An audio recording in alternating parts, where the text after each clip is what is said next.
Did you know you can create even more complicated deformation histories in your squeeze box by adding a second push plate? All it takes is about 4 minutes and a number 2 Phillips screwdriver. To install the second push plate, we're just going to take the 4 screws on the end of the box out that hold the blank off plate. These are just number 2 Phillips.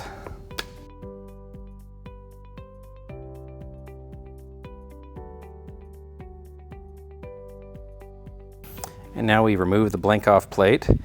It might be a little easier, depending on how clean your squeeze box is, to loosen the thumb nuts just a hair. And now we can insert the push plate under the tie bar. And we're going to back the other push plate off.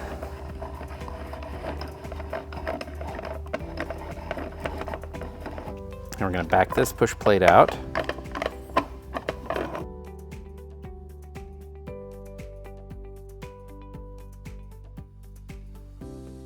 And then we just line up the holes.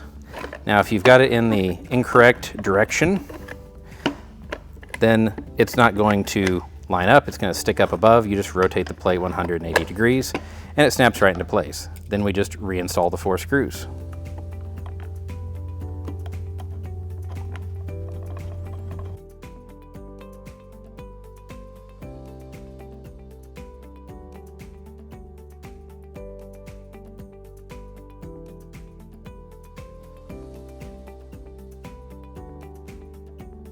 And there you go. That's all it takes to put a second push plate on your existing squeeze box. Adding a second push plate assembly to your existing Geologist squeeze box is just another way that you can expand what you can use this box for in your classroom and get more complex deformation histories and allow your students to explore structural geology.